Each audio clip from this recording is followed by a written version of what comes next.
And we are finally live. Sorry for the delay, folks. Welcome back to another live stream repair. I was having some weird issues trying to start the stream. For the past few weeks, everything has been working just fine, and then today it just absolutely refused to go online. So I had to go into OBS and change from the primary YouTube server to the backup one.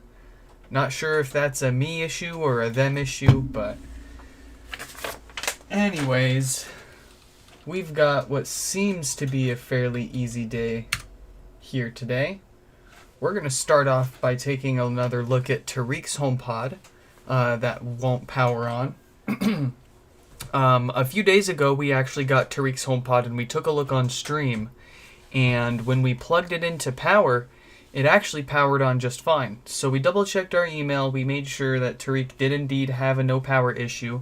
But what had happened was there was some sort of storm or power surge at their house that took out a whole bunch of electronics, including their HomePod. They are actually international, so they've got 220 volts AC power as opposed to my American 110 volts AC. Also, the power supply in the HomePod is switching, so it supports anywhere from around 100 to 240 volts. So when we got it and we tried it, it powered on, and we were pretty surprised. I was almost going to send it back to them just without touching it, but since it cost them so much just to ship it over here and it's going to cost them so much to ship it back, I figured we may as well open it up and replace the parts that commonly fail anyways, just for good insurance. Make it worth the time and money for all the shipping and what have you. Once I got it apart, we saw something interesting.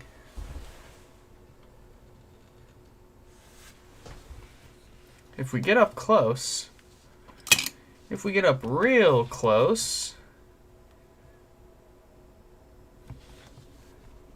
there's your problem. So we've got a bit of what looks to be corrosion here. We've got some damaged components over here as well.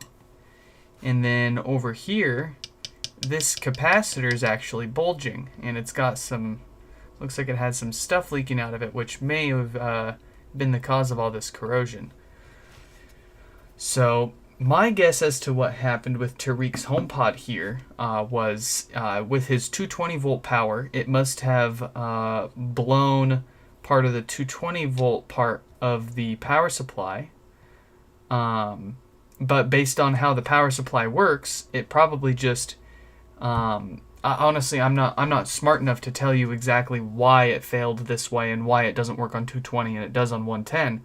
But you can probably imagine something along the lines of, I don't know. Honestly, I'm trying to come up with a good explanation for this or something, but fact of the matter is, this blew up on 220 volt power and it still works on 110 volt power.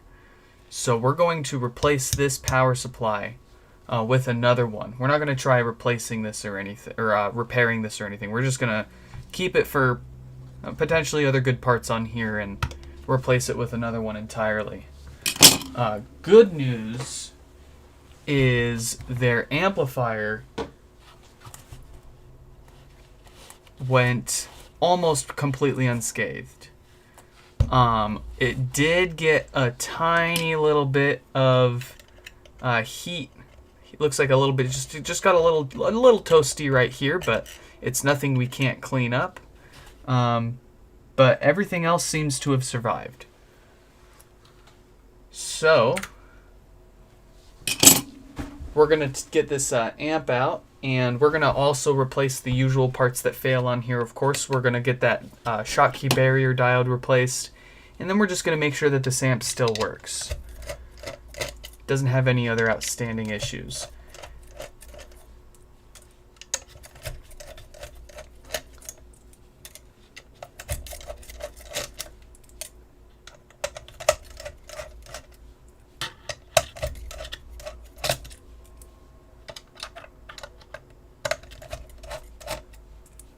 Oh, let's get the text up on the screen there so we know what we're working on. This is Tariq. And I'll go ahead and finish getting this amp out now.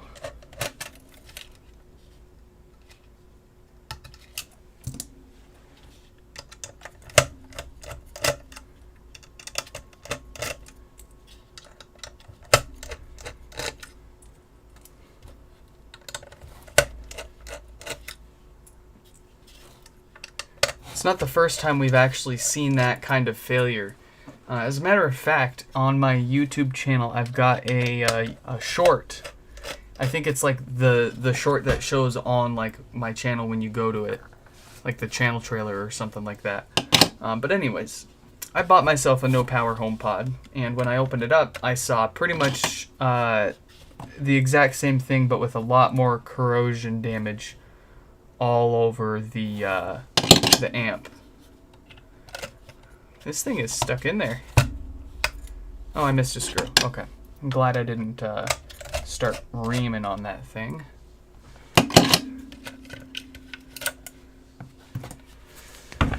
Okay. So let's get our... Where is the... Is this the overlay? Okay. Let's get up close. That diode has a date code of 1752K. But we'll just go ahead and, out of curiosity, check and see. Come on. This thing's playing games. There we go. So, our power diode here is still good, which means our power supply is probably the only thing wrong there. I was a little worried because that diode does look like it's a little toasted, but we're going to go ahead and replace it.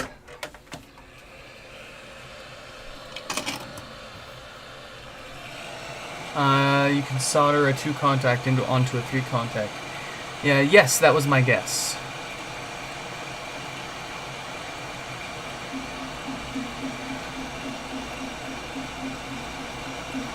We had tried a few, I think it was like a few months ago on stream, we had just bridged both of the small pins on the top of this diode, and it still powered on fine.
Okay. Let's give this a sec to cool down and we'll see if it's all working. Ooh. It's still very hot.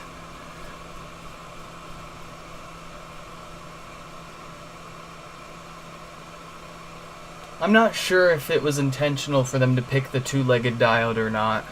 It may just have been a parts availability thing, or it could be... yeah, it's hard to say without schematics for the board. Usually there's a reason for them to for things. There's a reason. They wouldn't go through the effort of putting two different pads on there. But it is weird at the least that when we bridge those two pads together, it works just fine. So It's time to go to school and learn why that's okay or not. Use your chair. I'm sorry. It's okay.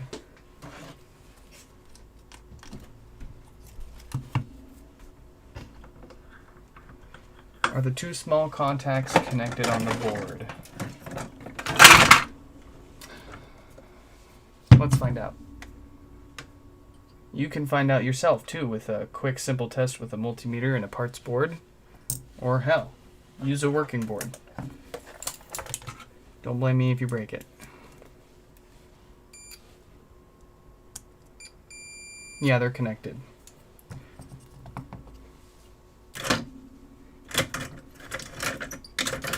And just to be sure, here is a board with pretty much everything stripped off of it.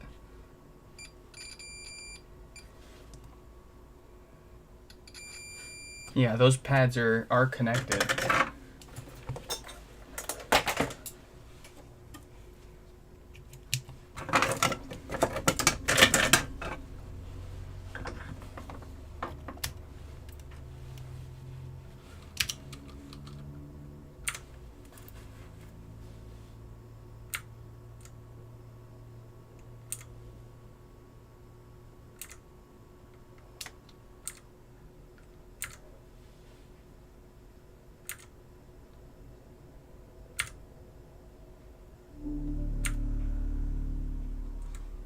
There we go.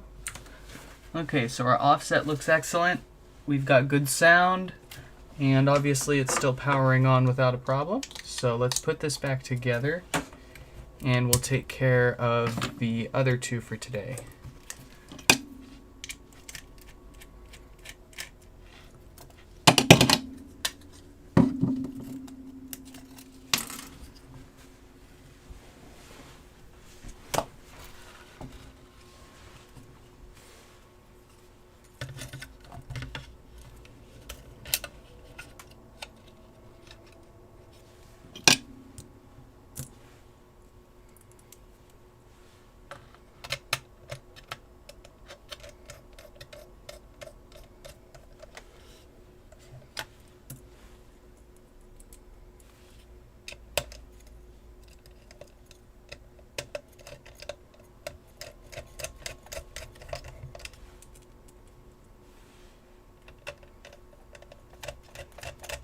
Welcome to the stream, Jason.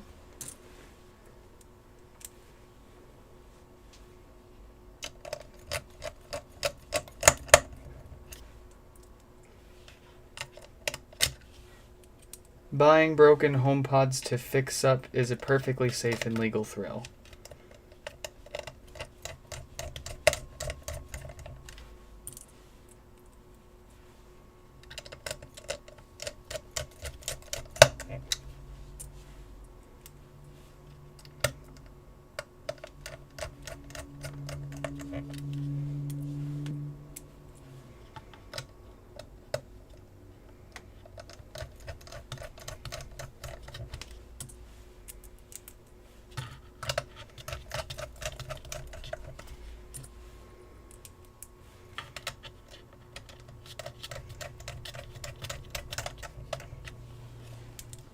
Yeah, me too. I added that to the website too, so anybody who comes across it will hopefully see that and feel more motivated to take up the challenge. If you're not aware of what we're talking about here, there is a pretty gnarly common issue, maybe even the most common issue with HomePods, where be it interrupted or otherwise some sort of failed software or software update will brick your HomePod, and you end up with most commonly blinking volume buttons. It might also be causing boot loops. We're not sure, but nobody has been able to fix or figure out a way to fix that without just replacing the whole logic board, which obviously isn't a very economical solution. And considering how many logic boards we can save just with a simple firmware file, our ability to restore the software, it's very frustrating to see so many of these become considered complete trash because, or at least good for other parts, but there's just it's a perfectly good board. It's completely toasted by software.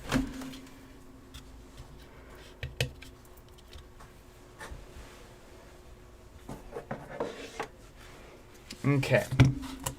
For anybody who was late to the stream, this is Tariq's HomePod. We're getting it put back together after a power surge took out their power supply.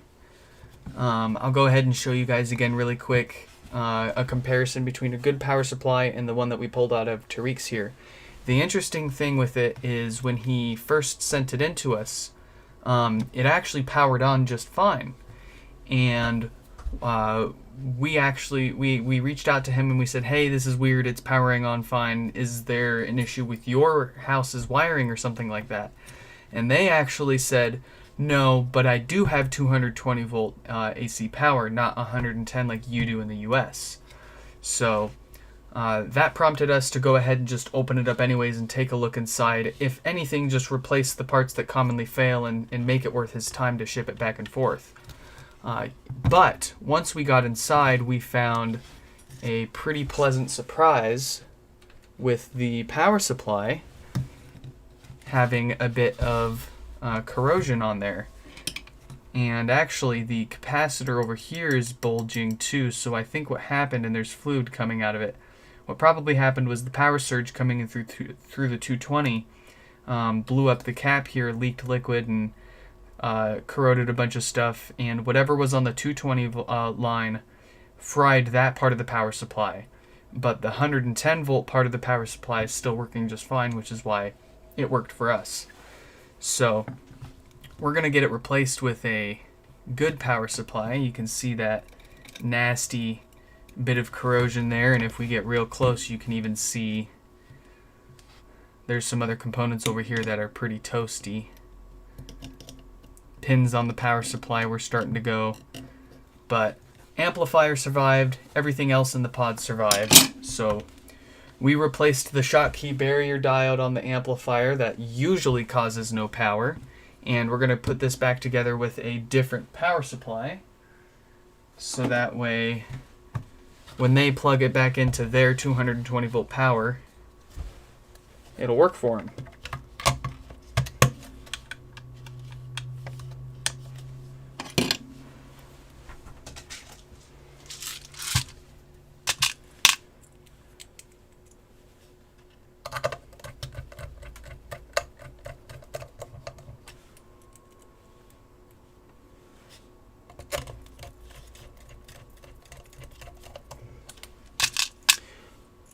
What really salts my butter about the bricked HomePod issue is the fact that we know it's possible.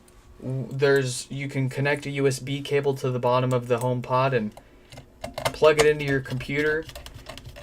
Your computer even gives you a restore button. If you're using a Mac, it gives you a restore button in Finder. If it's iTunes, it allows you to click restore. But Apple doesn't give us access to the firmware files, which is a little strange considering every other Apple product that I can think of, you can download the firmware files for. Even the HomePod Mini. So, what gives? I understand that they don't expect the average user to rip the rubber base off the bottom of their HomePod to access the debug pins to solder a USB cable onto it to plug it into their computer and restore it.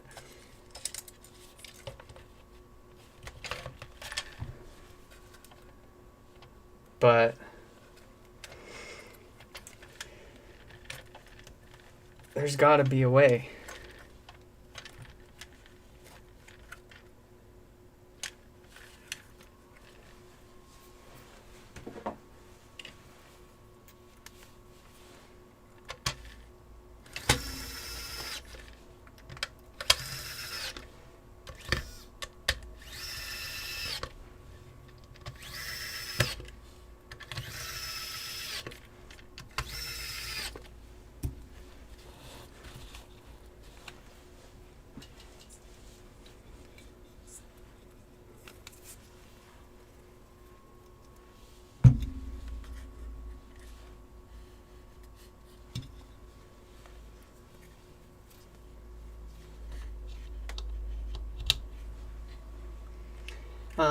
As far as I know, that is a negative. It's the same exact story. The new HomePod has debug pins on the bottom.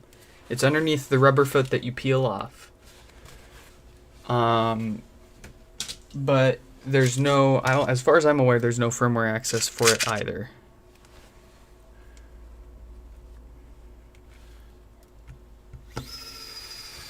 You might have access to the OTA updates, just like you do with the first gen.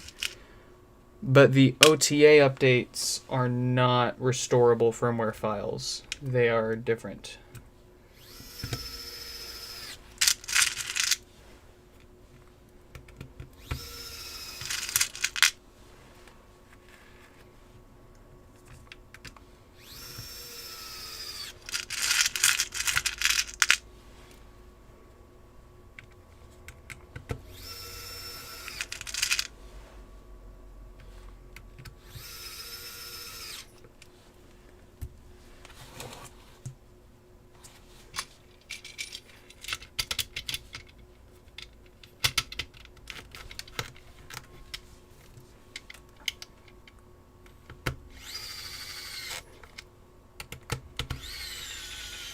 There's a HomePod icon in the OS for it, right? There's the fact that when you flip it upside down and then plug it into your computer, it puts it into DFU mode, and it sees DFU mode. Apple Configurator sees a HomePod in DFU mode, where if you have it normally upright and you plug it, the bricked HomePod into your computer, it'll show it's in recovery mode. So,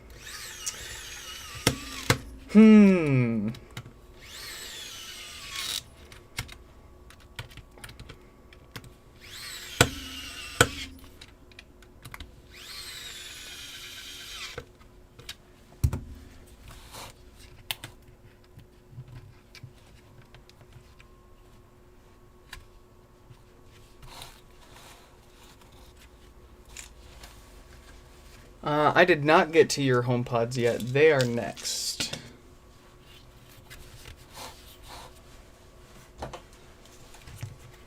They are up next.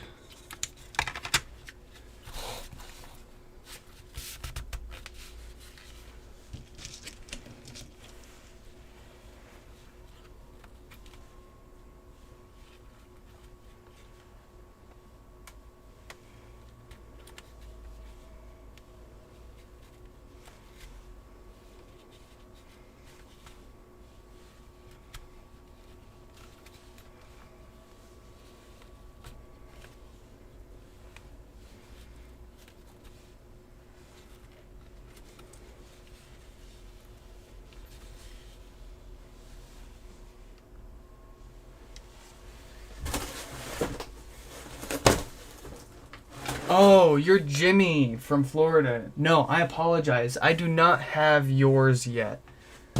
I have James's HomePods.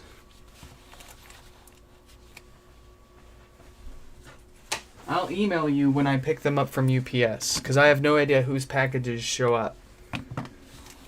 They just tell me packages are here. And I already picked today's up, so if it was going to be here today, it would have already showed up. If you have tracking, then you can check your tracking number and it'll tell you if it's here or not. Unfortunately, I am not a tracking service. I am a repair service.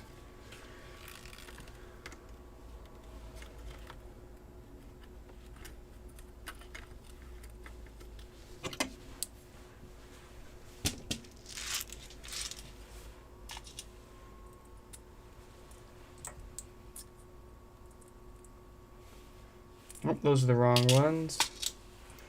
There we go.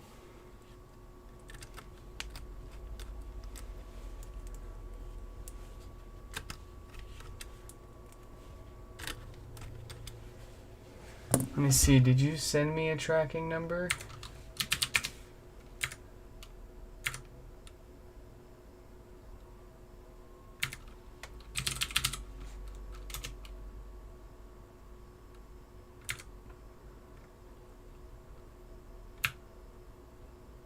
Oh, well, wait.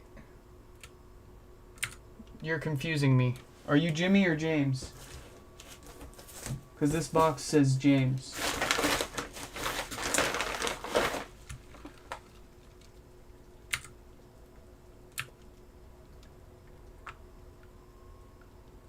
Yeah, your email says James. Okay, I think they're yours. I'm pretty sure this is yours. You're the only Jimmy I've got from Florida in my email. And you've got a UPS label here with James's name on it, so I'm pretty sure that's you.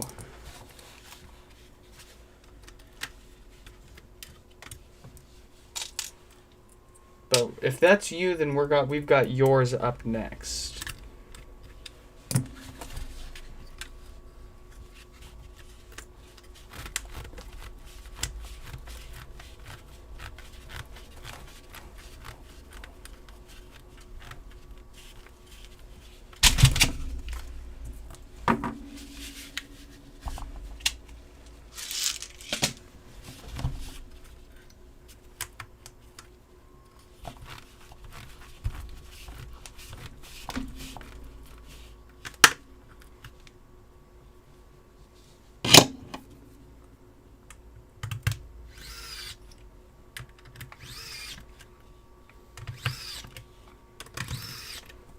Okay.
She's doing good.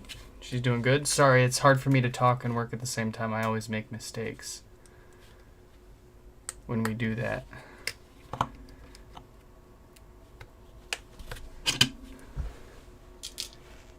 But she is doing all right.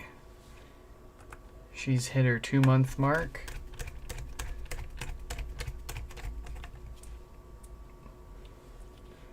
She eats incredible amounts of food.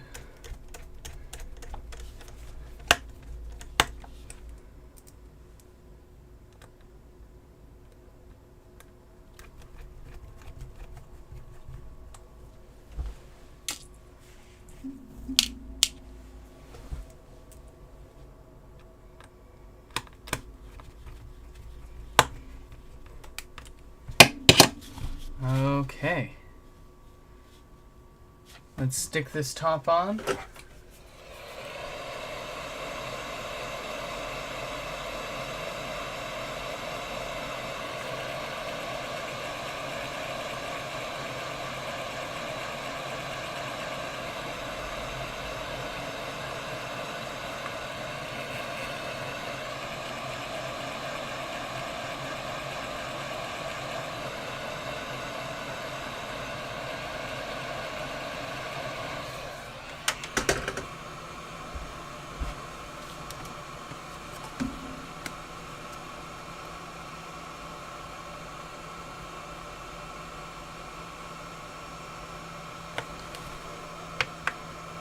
Like it might look like I know what I'm doing while I'm talking, but I think it was yesterday or the day before we were putting one back together, and we totally forgot to plug the connector for the power supply back in. So when we got it all back together, like here, we plugged it into power, and nothing happened. So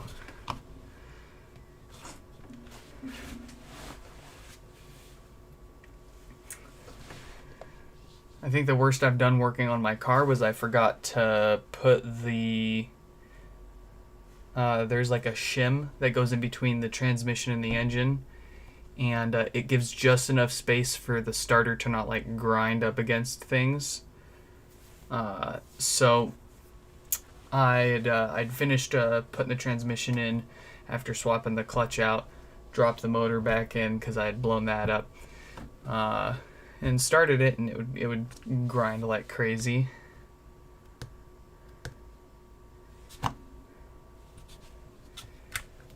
And yeah, realized I forgot that and had to take the whole thing apart again. But I've done it so many times now that pulling the engine out and putting it back into that car does not really faze me that much. Okay.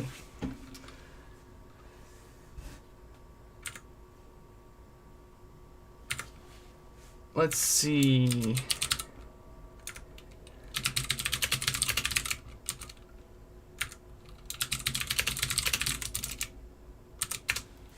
If this is the right Jimmy from Florida, which I'm 99.9% positive it is, then here are yours. They're now up.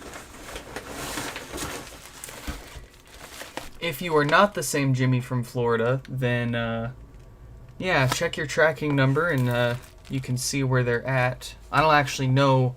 I have no idea whose packages are actually on the way to my mailbox. They don't give me that kind of visibility. All I know is how many packages I get for the day. So kind of a pain in the ass to figure out to wait until I get there to see who's showed up.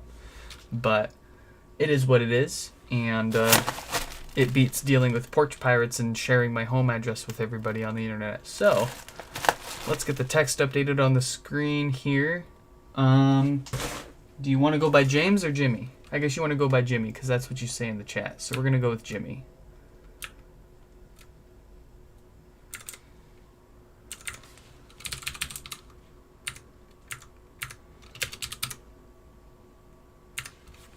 Nice. Okay.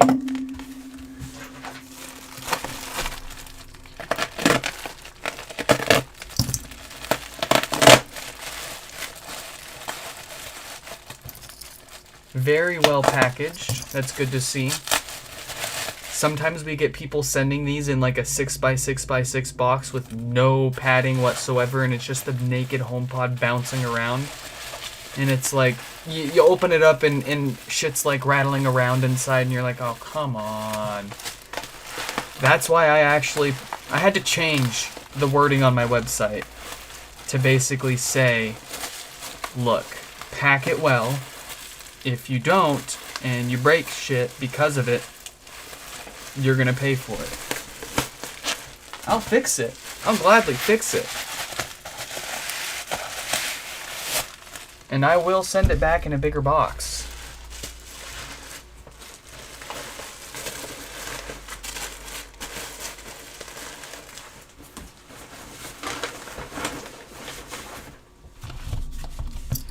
But we end up replacing, let me see here.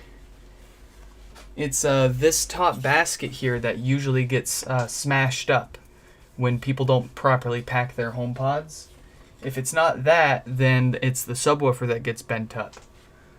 And I'm starting to run out of good ones of these still, so people are gonna have to start paying for it if they don't pack them well, and they break it as a result. I need to get my hands on a 3D printer because 3D printing replacement parts would open up a whole new world of repair for these for people. Okay, so let's go ahead and start things off by checking our symptoms with a known good power cable. I don't know why I put it on our base yet. Okay, no response, no signs of life, and about 4 to 6 watts of power draw from the wall according to our kilowatt. What knife do you have? Oh, you want to know more about my fat PP? This is the fat PP. I'm quite proud of it. And yep, you got the little FPP there. Nice tiny little knife. Excellent for opening boxes. And The biggest reason why I bought it. I can fit my fat pee-pee into my little tiny useless pocket here. Look at that. This is not sponsored whatsoever. I actually saw another YouTuber sponsored by this thing. I think maybe even he makes them. And I immediately picked one up because I was like, I don't even own a real knife. This is the closest to a real knife that I got right now, aside from that. So I figured if I'm going to be opening boxes, I should do it with a little bit of style.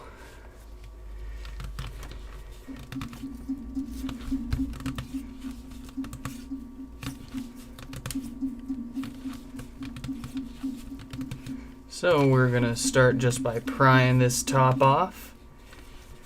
We're keeping the tool level with this plastic top, and we're not prying this top off. Instead, we're just we're going around it a few times, cutting the adhesive that holds it down. And once you do it enough, it should just pop off on its own. If you try to pry this off without cutting through that enough, you're going to bend it and it's going to crack, and you're going to scratch it, and you'll have a bad time. And I won't sell you replacements of these either. Too many broken ones, not enough good ones.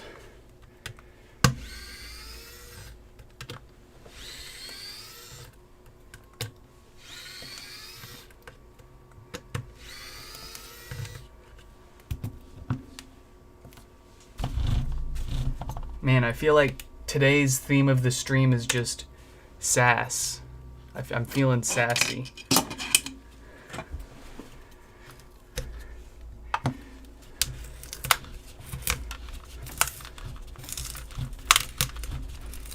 I know what'll fix this. I'll be right back.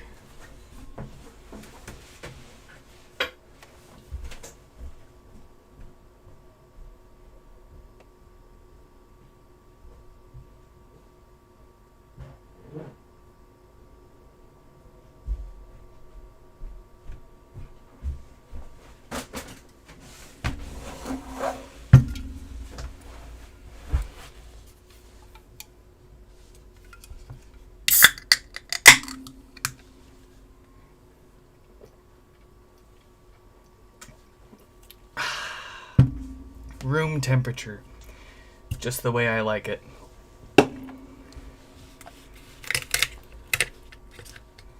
I feel better already.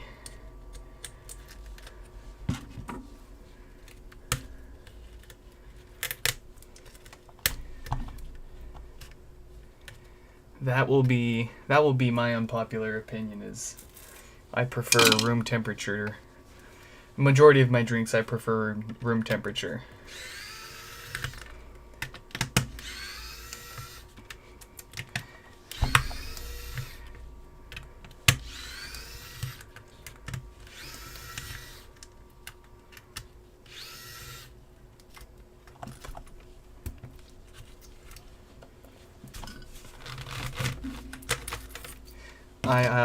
I will draw the line at milk though. I don't know about room temperature milk, but pretty much everything else I'll drink room temperature. And orange juice, I probably won't touch that.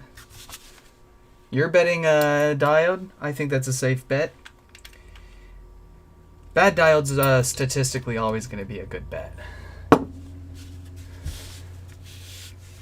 Now, okay, here's my reasoning. Part of my reasoning why I like warm drinks more than cold drinks. I feel like you can taste more of it when it's cold, warmer.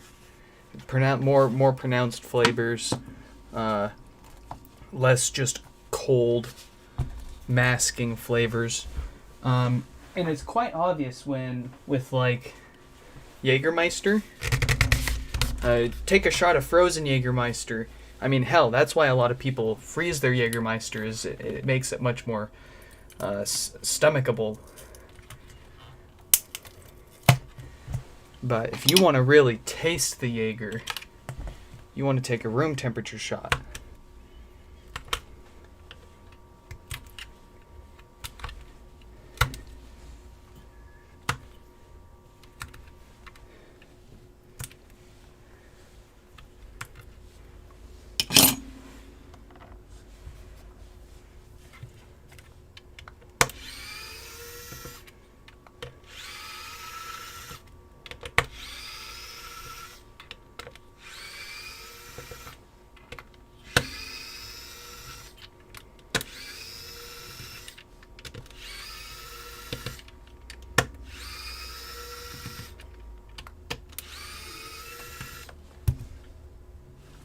Okay. Let's get this off.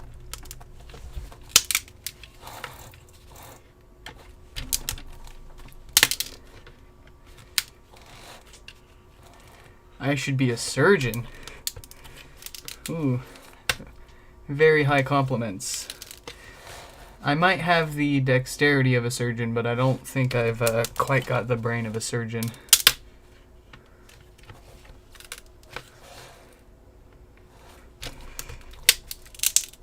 But I guess, do surgeons get paid to think, or do they just get paid to do?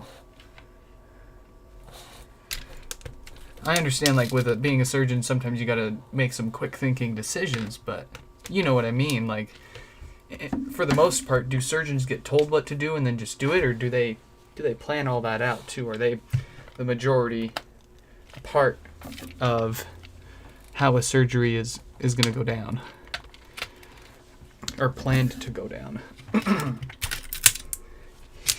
Any surgeons out there, let me know in the chat.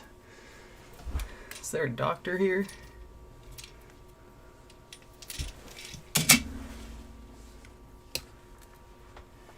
Ever run into a failed 1747K diode? Great question. And I will say no. As a matter of fact, I don't think I've ever even seen a 1747K date code. It goes from 1746 straight to 1748K. So they must have taken a week off on week 47.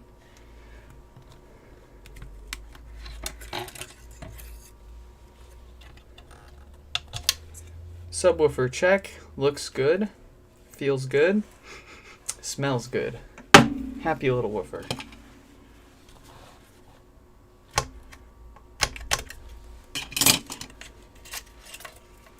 Will the repair last longer than the original HomePod? Do we do anything to improve the reliability during the repair? I'll give you an answer, and it will probably answer both of those questions. So the reason why the diode fails is most likely a bad batch of them, right? We only see certain date codes of these diodes failing. And we've had a chance to be inside of so many other HomePods with other issues now. You know, they power on fine, but they've got some other thing wrong with them. So we've gotten a pretty good exposure to a pretty wide range of the diodes that they used during manufacturing. And so we see diodes with date codes as old as like 1726K, all the way up as new as 1752K, or maybe a little newer than that even. Yet consistently, we continue to see these diodes with 1746K and 1748K failing. If it was a problem with the diode, like they picked the wrong diode for the job, then I would expect to see other date codes failing. But we do not.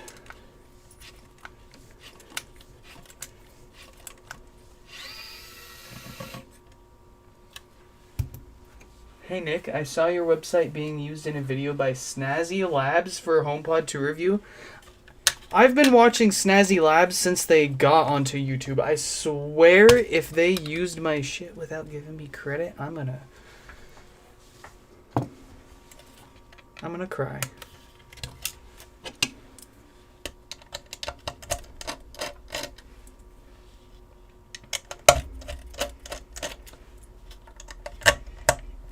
Yeah, and there seems to be no correlation as to, like, which HomePods come with which diode. It's a complete crapshoot and a ticking time bomb.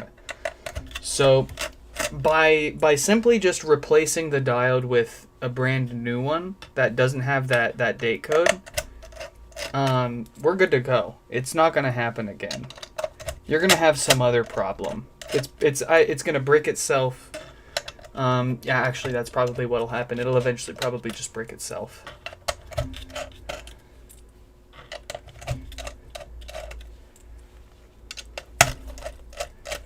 But if you take care of them as far as making sure that they have stable power when you're doing software updates, you can avoid most of the software breaks. Some of them it's absolutely unavoidable. I came home one day and one of mine had the blinking volume buttons, and I've got at least a few dozen of them.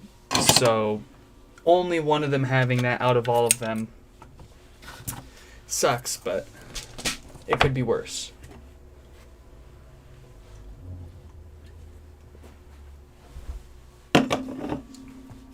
Okay, if we get up close, there's our diode, and there we have it, a date code of 1746K.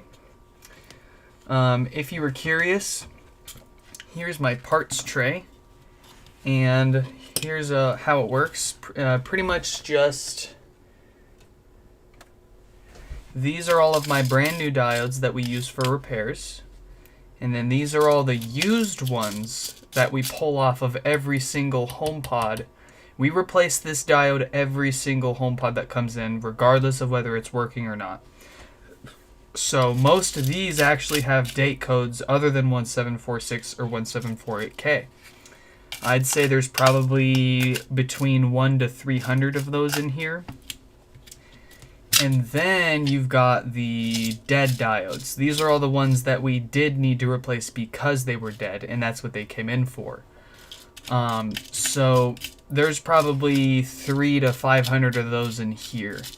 And every single one of them has 1746 or 1748K. All these used ones that we've replaced that still work fine, they go from 1726 or 172 something all the way up to 175 something. Or maybe even a little newer. So, and I saw, I'll say this, if you managed to make it into our, let me test this diode, we'll see if it's good or bad really quick, and then I'll continue talking. Yep, our diode is dead.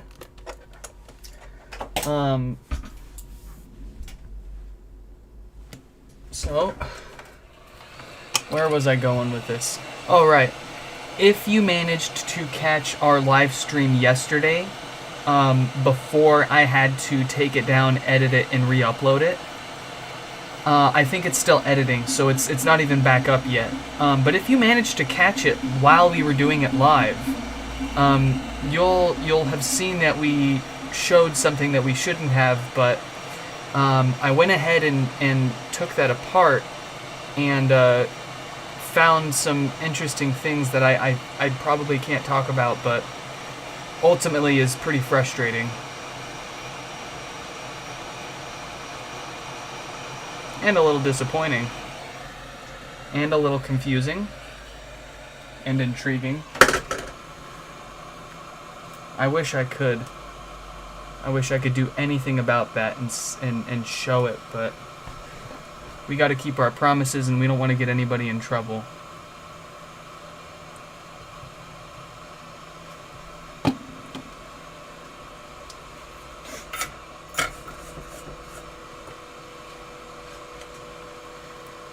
Let's see.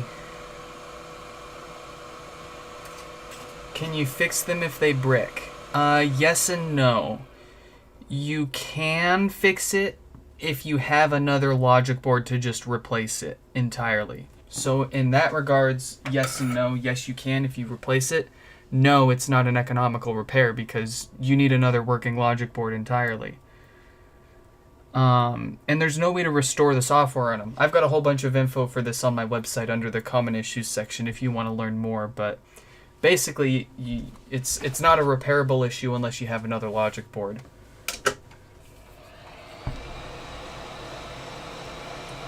Why would you keep the dead ones so close to the good ones?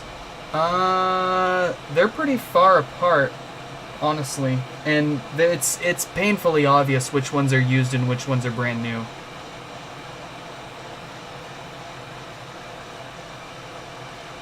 Also, you can see the date codes on them.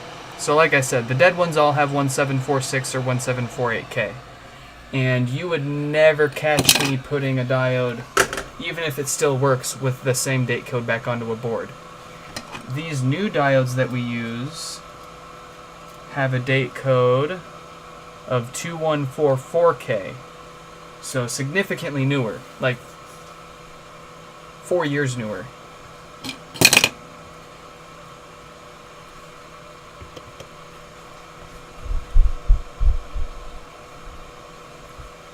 Did I find contraband inside of one? No, I didn't find contraband inside of one, but that's a great guess. Did Apple stop making these because they were so unreliable? We're purely speculating here, but if you want my opinion, I think they stopped making them simply because they didn't sell enough of them. And the cost of manufacturing per HomePod for Apple was $250. So profit margins were incredibly slim for a product that was incredibly difficult to assemble, impossible to disassemble and repair, and didn't sell well. Didn't sell nearly as well as they had hoped. So they probably pulled it and then started noticing the reliability issues, and they were like, oh shit.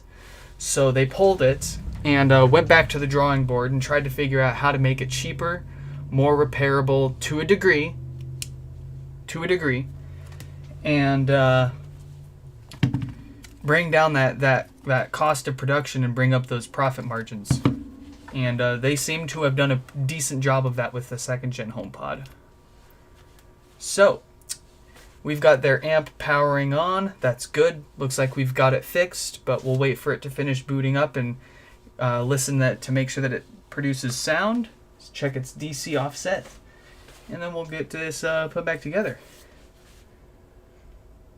What kind of diodes are these? Okay, I'm going to do you a big favor and tell you to head over to the website, nixfix.com. There's a dedicated section for all of the common issues, and it's going to have a whole bunch of info on all the different issues. It's going to have part numbers, how you can fix this yourself, all that. So check that out, and then if you still have questions after any of that, then I'll be happy to answer them for you. Okay, so we powered this on and it had no bass. Oh, wow.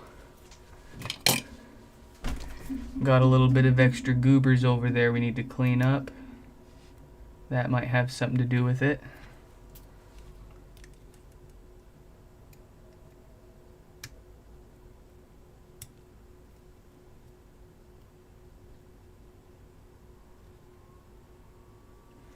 Okay.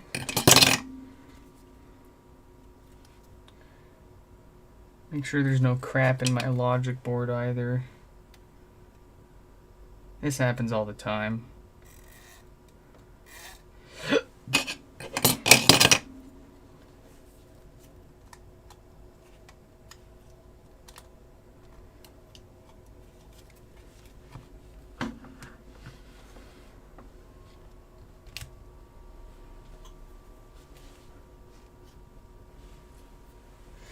Probably. Even after fixing like more than 500 of these by now, we have still come pretty close to cutting our fingers and such off before.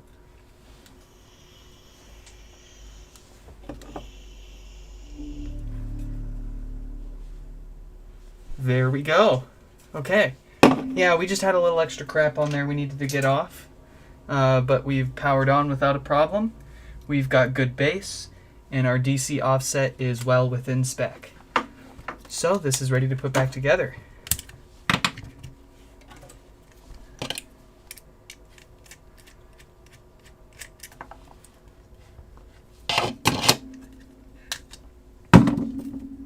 Yeah, it took us like at least an hour or so when I opened my very first HomePod, and the top was not very pretty.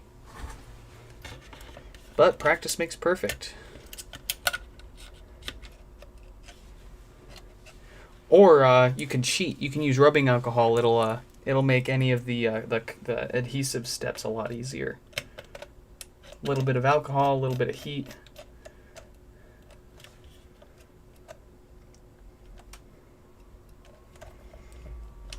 We just don't bother with that stuff here because, you know, we're pro. We got this. No. Really, it just takes more time for me to break out the heat gun, warm it up, and douse it in rubbing alcohol than it does for me to just go at it. But if it's your first few times and you're trying to get the feel for things, you can definitely cheat with rubbing alcohol and heat to make it a little easier. Or what you can do, which is what I did, buy a couple of broken ones for yourself, especially if you've got a bunch of these around and you're looking to kind of like make sure that you can enjoy them for as long as possible without spending a bunch of money all the time on them. Buy a couple of broken ones and get some practice in, and then you've got the spare parts for it if anything goes wrong on your other ones.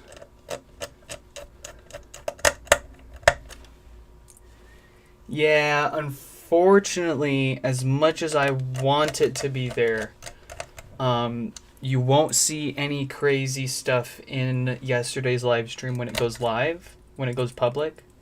I had to cut it out, so you won't hear me talking about anything about it even.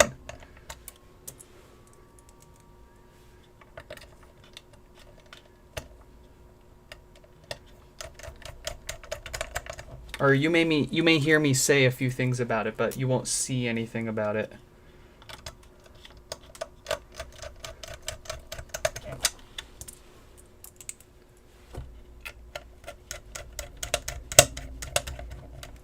Oh, it hurts me. It hurts me so much that I can't share it with you guys, cause and okay. In the off chance, in any grand stroke of luck any time in the future, I am allowed to publish any information on what I had yesterday. I've already recorded everything. It's nowhere on the internet, but I recorded what I did with it and I documented everything with it. So if I am ever allowed to share it, I'll put it out there, but unfortunately, I can't put anything out there on it. I made an offer. I made an offer to them if I could like buy it from them, and on top of a trade. And I got on my hands and knees, and they said no. Unfortunately, I can't. I can't do that. But they know a few people that might be able. That might. So we'll see. I wouldn't get my hopes up. I'm not necessarily... I don't know if I'm afraid of being sued. That's definitely a consideration in the back of my mind. It's not necessarily me being sued as it is somebody else getting in trouble as a result of my actions.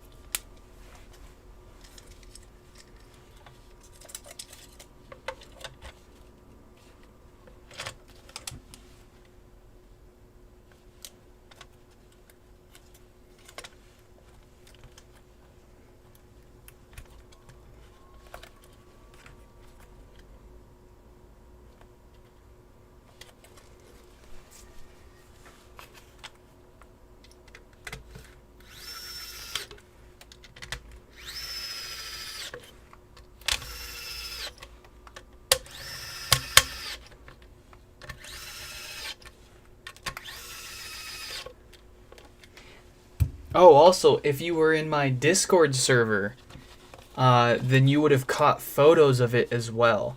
I posted photos of it in my Discord server before they told me, hey, we don't put anything out there on this, and I had to go in there and delete them. But they were up there for a little bit, so if you were in there, you would have had a chance to see it.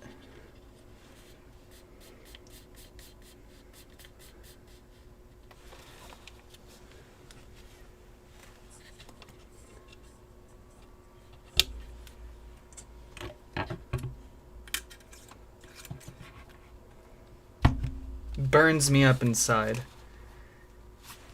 Especially because I personally feel like the likelihood of Apple caring is low. I don't want to be the guy that causes problems.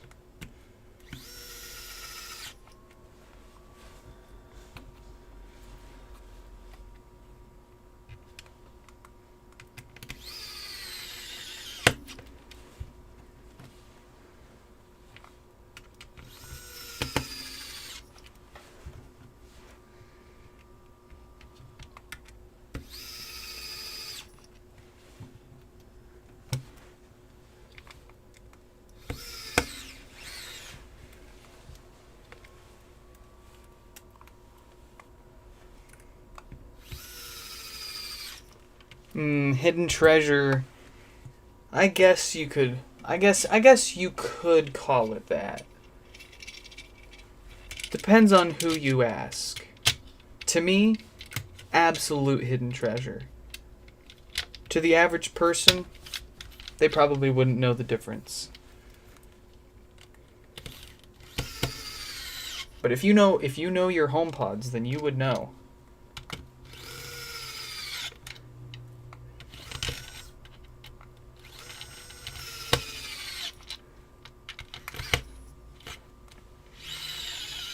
There was not one, but 2 diodes inside. No, I'm kidding.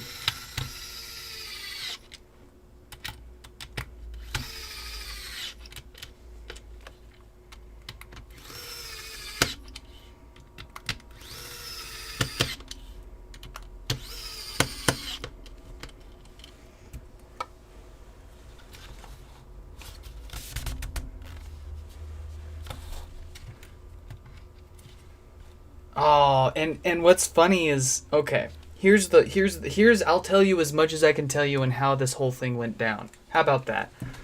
So, this guy reached out to me a few weeks ago, like anybody does. They said, "Hey, I've got 2 HomePods. They both don't power on.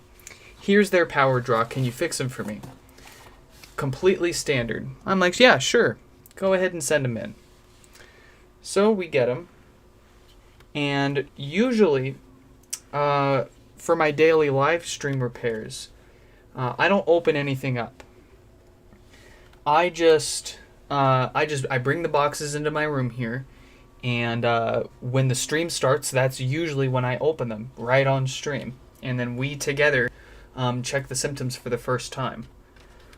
But I felt like being a little prepared yesterday. So for whatever reason, I decided to open everything up before the stream and set everything up so that way, as we're cruising through repairs, I can just pick the next one up off the table and we can go without having to deal with opening it up and unwrapping it.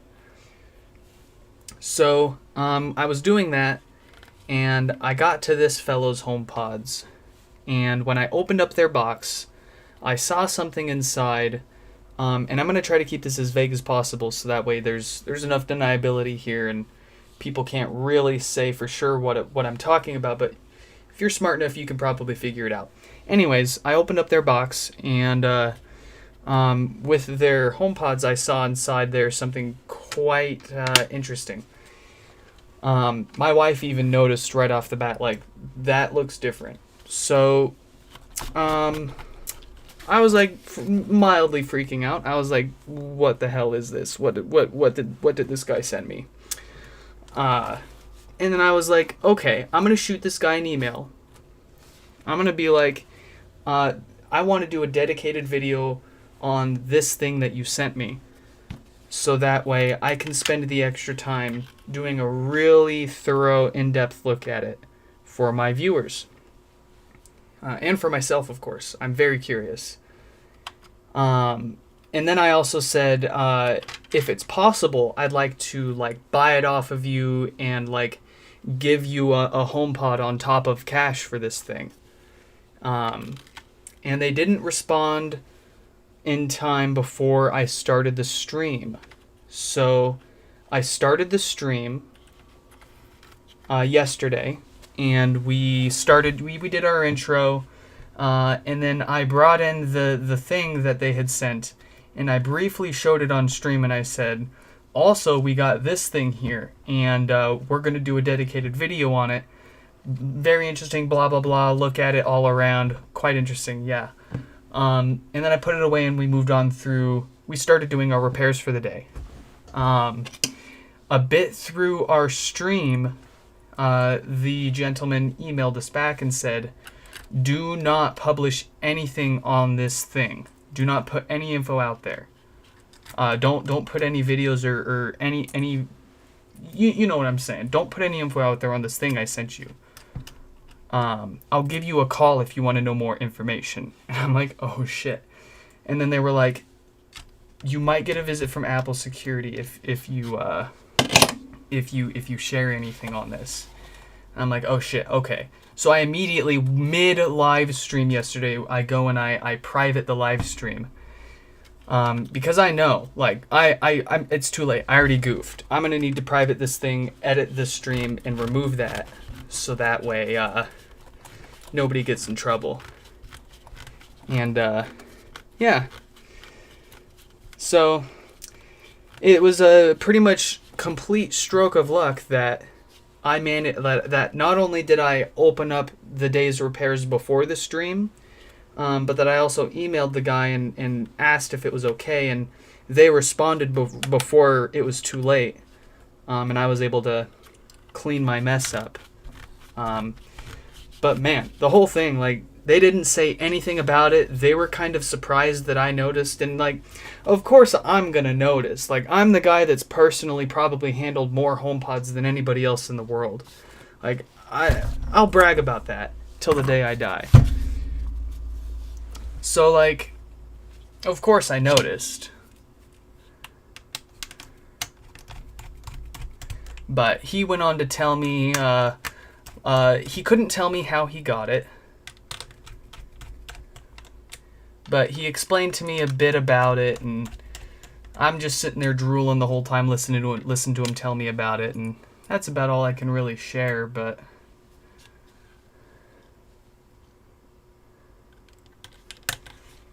If you guys know what I'm talking about, do me a favor and just keep it on the down low. Enjoy the proprietary knowledge that your eyes have seen while you've got it. And maybe one day, big fingers crossed, maybe we'll get our hands on something fun for us to explore here again.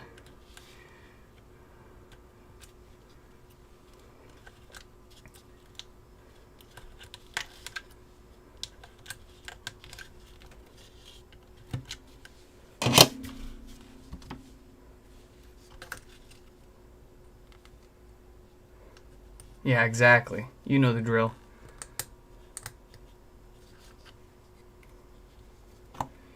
I can tell you that it was not a prototype, and I can confirm that it was not, in fact, a prototype. Kind of quite the opposite, actually. But I don't think I can, I don't even know what more I can say beyond that. So I shall tread carefully with my words.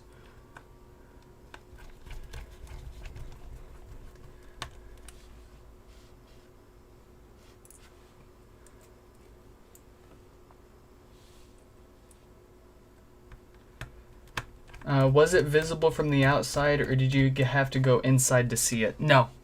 Nope. I noticed it immediately as soon as I saw the bottom. And my wife actually pointed out that from the top it looked ever so slightly different as well, which kind of surprised me. I didn't even notice that at first, but she was like, yeah, that looks like a little different. And yeah, it did, just a little when you really look at it.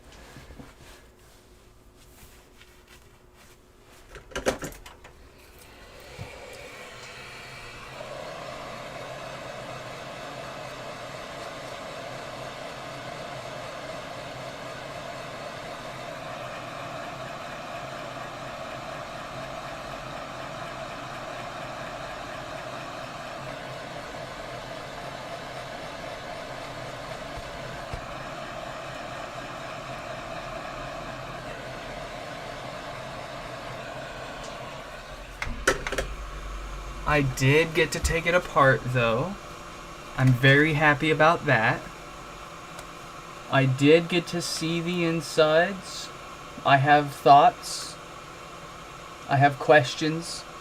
Unfortunately, probably nobody that can answer them. Or will answer them. It was not a clone. It was not a clone, but that's a great guess.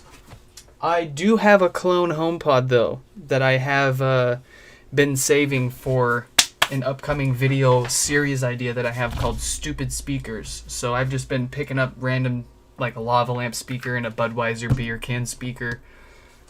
Just random speakers that I see. And I found like a knockoff HomePod, so I picked that up, and I'm trying to find the time to, do some proper recorded video uploads for you guys. But between the repairs and the day job and then the kid and...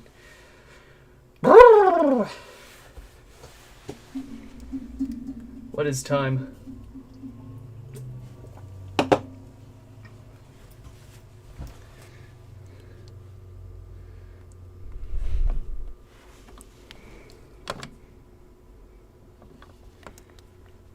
Oops, turned off the wrong camera. Hold on. Awaken. Okay. I'm having trouble connecting to... Very good. I'm having Very good. Number 1 is good to go. Let's get number 2.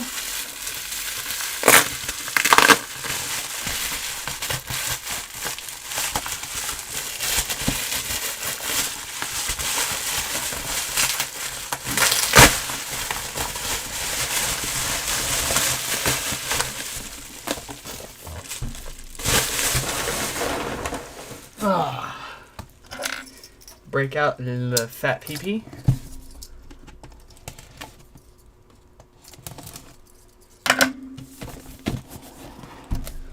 Oh, you bet when the day I got my fat pee-pee, I brought it into the office.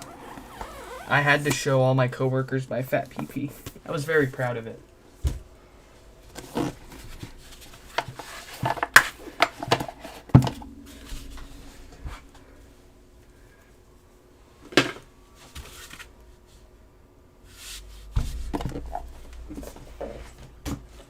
Okay, so you guys know the drill. We'll start things off by checking our symptoms. No response. And same thing, 4 to 6 watts of power draw from the wall. So let's get this opened up and find out what's going on inside.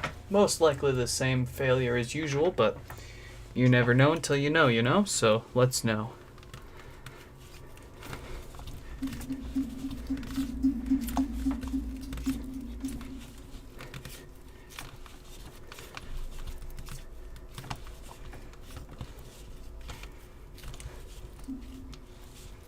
You may compliment my packaging once again. Thank you for the privilege.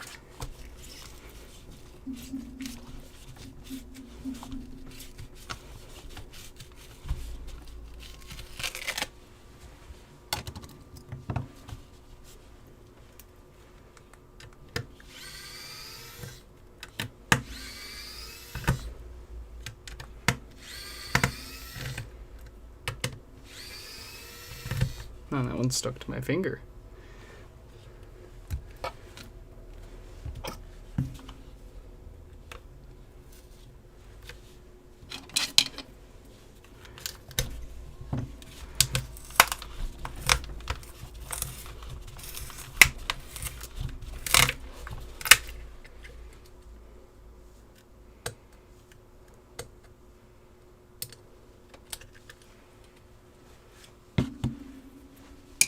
Why would he do that to you, knowing you could get in trouble?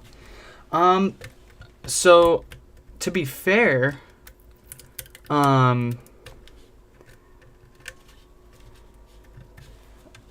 sure he didn't realize that I was, most people aren't aware of how this stuff works behind the scenes. Like, they don't know if I'm going to be opening up their HomePod and checking it before I go on stream, or if I'm going to be opening it up on stream.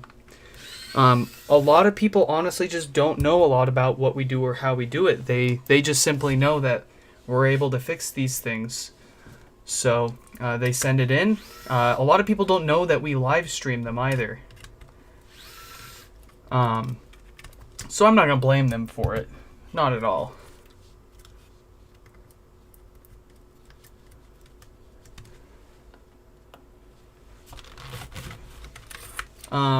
And also, I don't think that I would necessarily get in trouble. I mean, sure, yeah, like Apple security might knock on my door and confiscate the thing.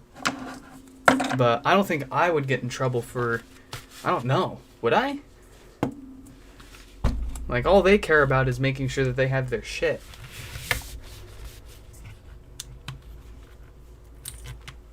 Hello, welcome to the chat, welcome to the stream.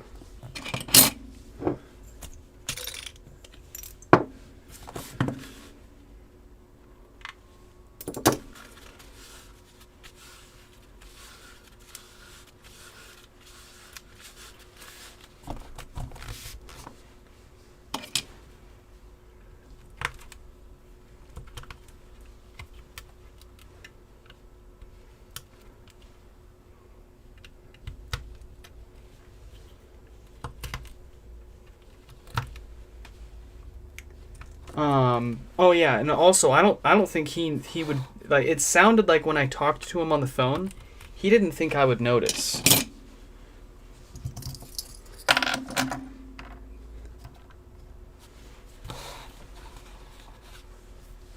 It sounded like he was expecting it to be and he was thinking it might fly under the radar, I'm guessing.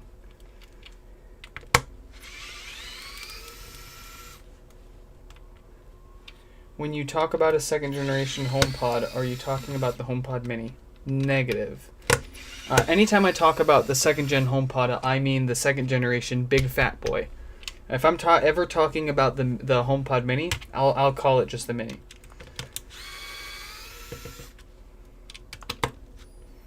Was I able to repair said mystery device? Yes, I was. It was a very straightforward repair. No surprise. Well, I can't say no surprises. But I was kind of both surprised and not. How can you tell if your HomePod is the first or second gen? You look at it. When did you buy it? Did you buy it less than a month ago? Then it's the second gen. Yeah, pretty much what Joel said.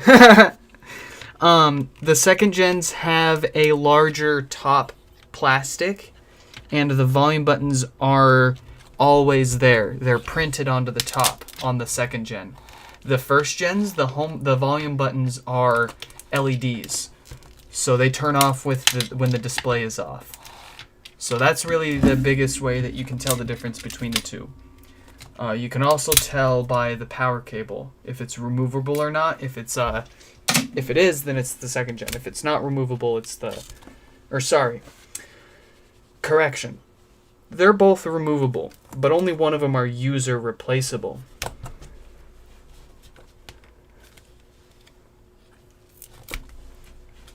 They discontinued these and they made a new version of them.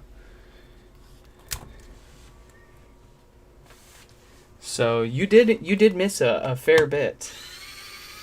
A few weeks ago, Apple launched the new generation of the big HomePod. You're correct also, though, that they did stop making the first generation a long time ago.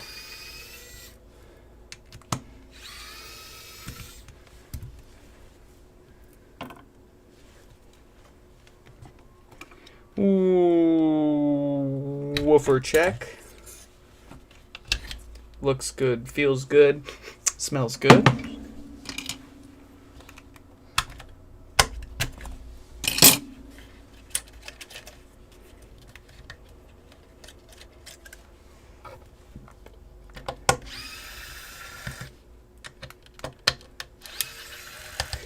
Yeah, and they're all right.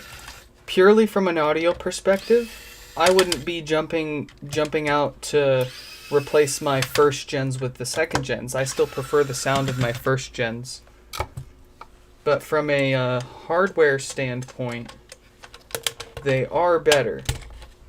And they will support more features moving forward than the first gens. It's only a matter of time before they stop pushing software updates to them. Especially with how old the A8 CPU in there is getting.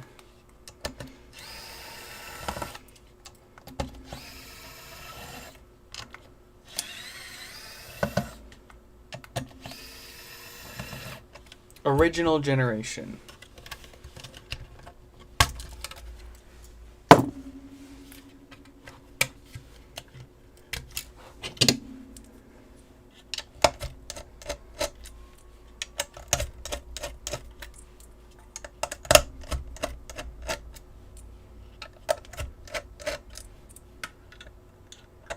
Yeah, it's just it's completely unofficial slang that like the HomePod community gave it to distinguish between the OG HomePod and the HomePod Mini. It had that nickname long before the second generation HomePod was ever even rumored.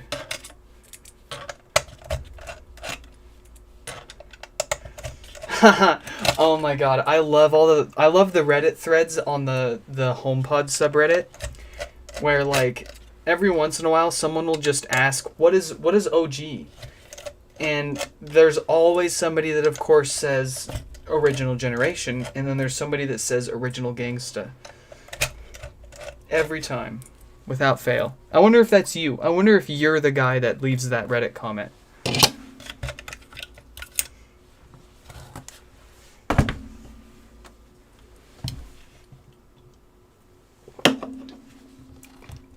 Well, anyways, here we are again. This time with 1748K on the diode. Let's check them. Yep, dead diode. So let's get it replaced and see if it powers on.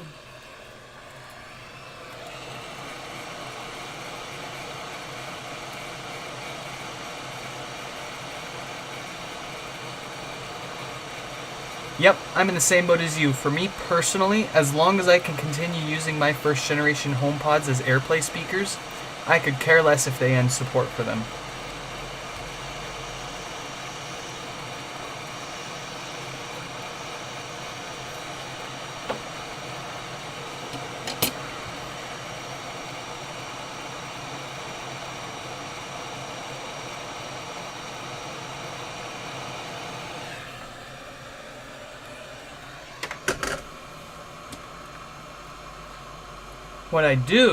What I am going to do moving forward is I plan on putting at least one second gen HomePod in each room of the house for Siri and all the smart stuff.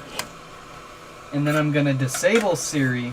I'm going to disable the listen for Siri on all the first generation HomePods. So that way, whenever I want to listen to music, I use all of them. But whenever I do Siri commands, they're always going to go through the new HomePods, which in my mind is going to give me a better, more reliable experience, given the newer chipset, newer hardware, everything, you know. I'm not going to go out and replace all my OGs with second gens. Quite the opposite. I'm going to keep buying first gens and fill up my house with them.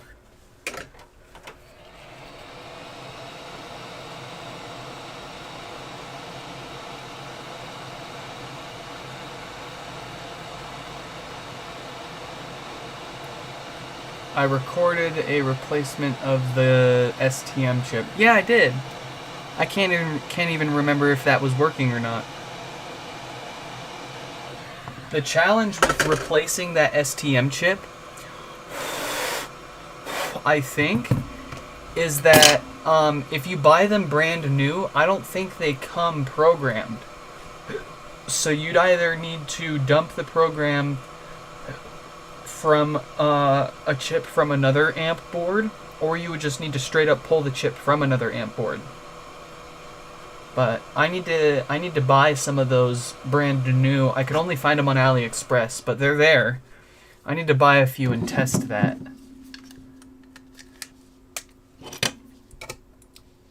It's also not the only potential cause for no sound. Keep that in mind. We haven't solved every potential cause for no sound, so if it's not the chip, we may not know what it is.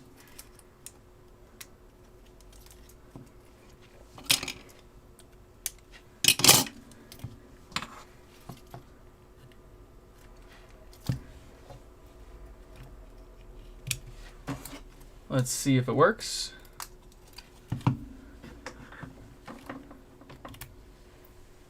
We got power.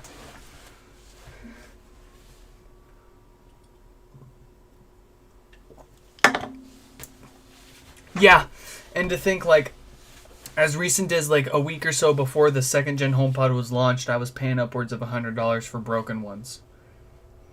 Just to get parts. Okay, so we've got good sound, obviously we've got power, and our offset is within spec here too, so let's get this put back together. And then we'll be all done here for the day. I got a few other things I gotta catch up on. I gotta put together an amplifier for, I think their name is Eric. They had tried replacing the diode themselves and bumped a whole bunch of stuff off the board, and we're gonna go ahead and do an exchange. I don't like to sell parts, and I try not to. Generally, I just straight up don't. But I am happy to exchange parts. That way, I can still have parts. Like, exactly. I need parts to fix your guys' stuff, and I can't fix your guys' stuff if I'm selling all the parts to do it. But if you guys, I'm more than happy to exchange your fuck-ups and send you a not fucked up board.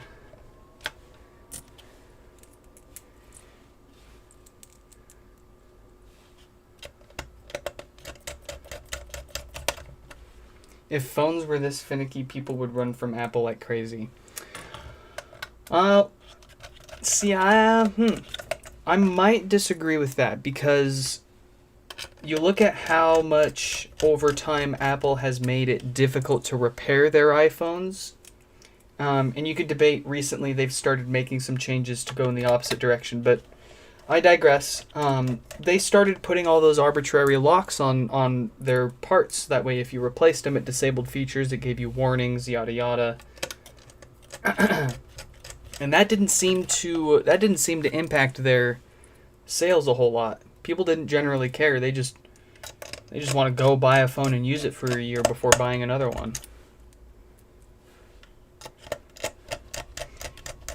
People are usually tired of their old phone a year or two into it, even if an upgrade to the newest gen isn't really justified.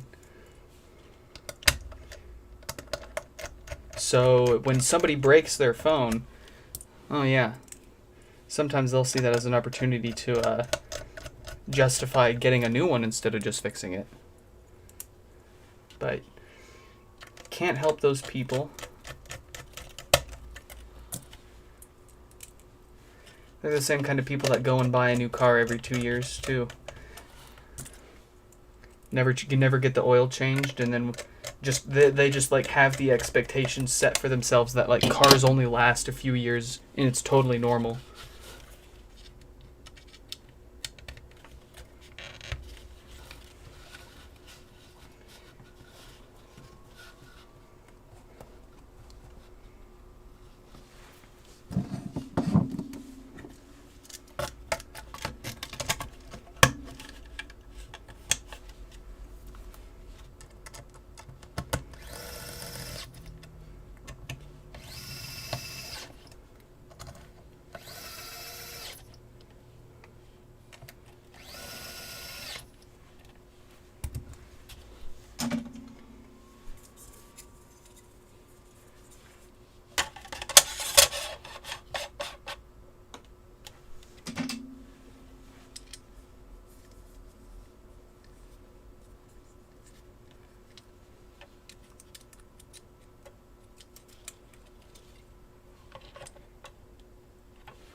So that's a good question. That prompts a good question.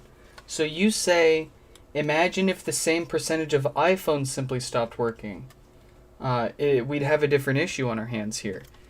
And you're right, but we don't know. We don't know the failure rate of HomePods. We don't know how many were sold, and we don't know how many of those failed. All we know are the ones that come in with issues. Of course, people don't typically send perfectly working HomePods in just to get them taken apart and dicked with. So, it'd be really good to know numbers and see what the actual failure rate here is. But we've been going at this for about a year now, and we've had our hands on over 500 of them. And I would say at least 2/3 to 3/4 of those, if not more, were the same no power issue from the same failed diode. So let's say in the past year I've fixed, 300, 400-ish HomePods just for the no power issue. How many of the, compared to how many that are still working? And also you got, oh man, how many people just sent the broken ones to Apple and ponied up the money for a replacement?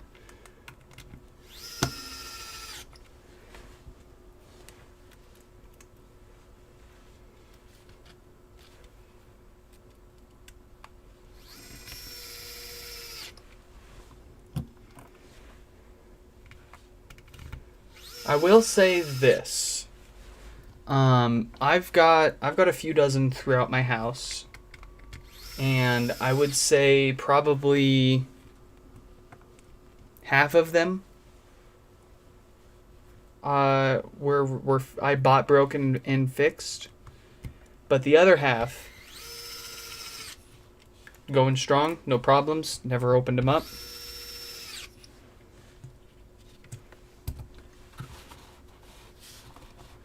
What's the dealio?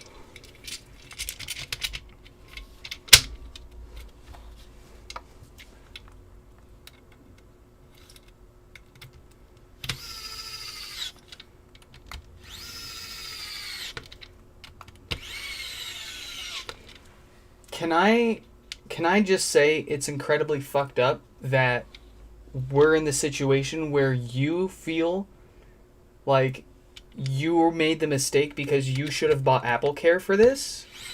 Like, why are we in the position where we feel like we were supposed to buy Apple Care to keep ourselves out of this, when Apple should have just recalled them, fixed the issue,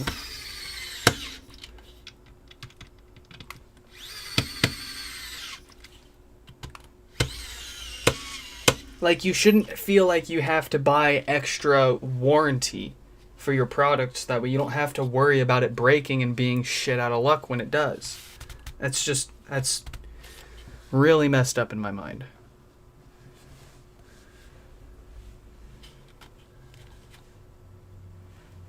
Your product should inspire confidence. You shouldn't be like, oh, I should buy Apple Care for this so that way when it breaks in a year or two, I'm not broke for getting it fixed or replaced.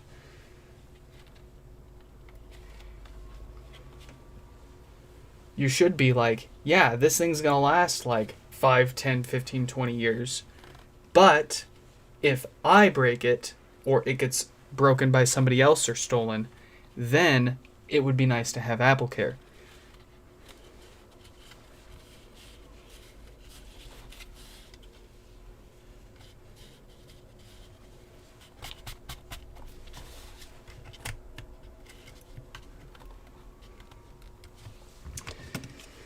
Nope, Apple's gonna get away with it.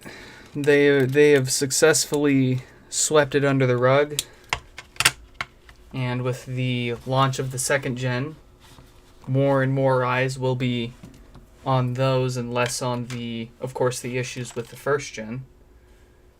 So the chances of us ever seeing even any acknowledgement from Apple on these issues is decreasing every day.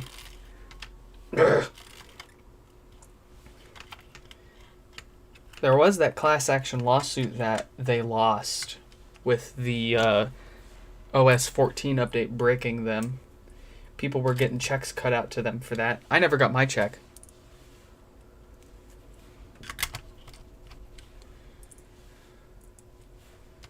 But what I think should happen, Apple should issue a recall.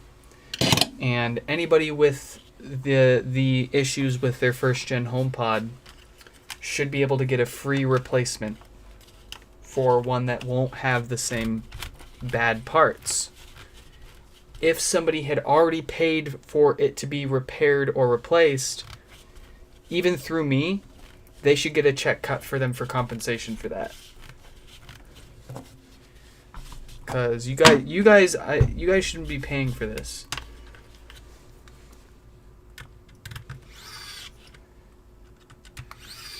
I gotta make it worth my time. I gotta make money. I gotta make a living and eat and all that. So I gotta charge for it. Especially with how many we get in these days and how much time it takes up. But it shouldn't be you guys paying for it. You already paid for it. You paid $350 for it.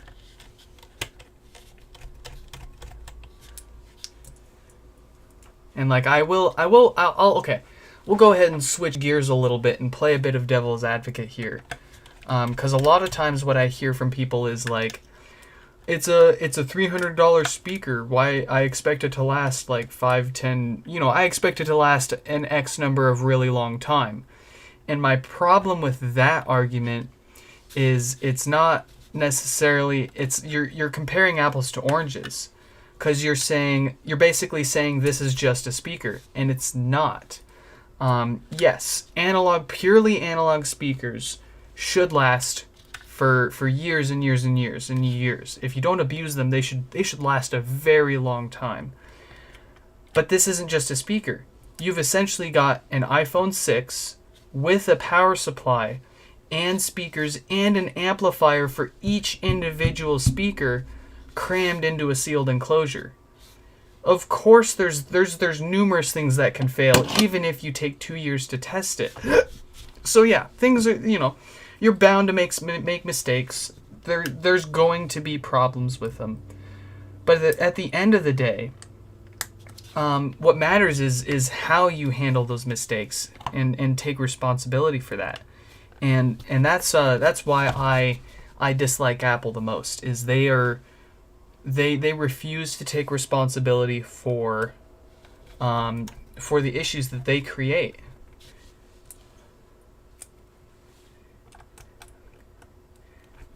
God, do I love their shit.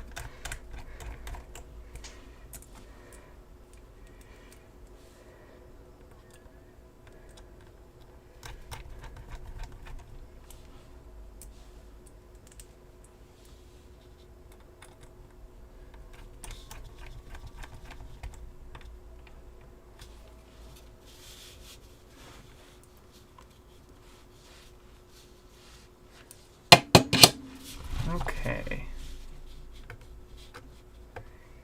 Oh, nice, Nexon. Good to hear you got one working, and good luck on the one with no sound. If you get the chip replaced, or whether you get it working or not, I really want to hear if you manage to get it working again.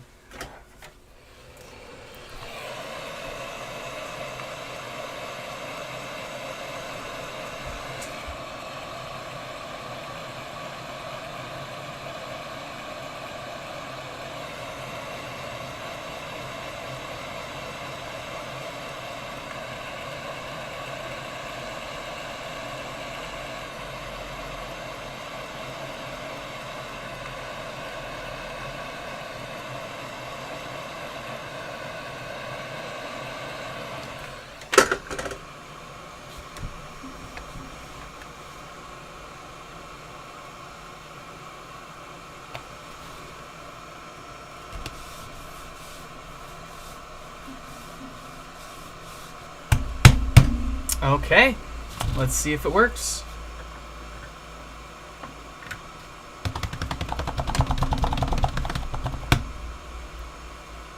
We got power.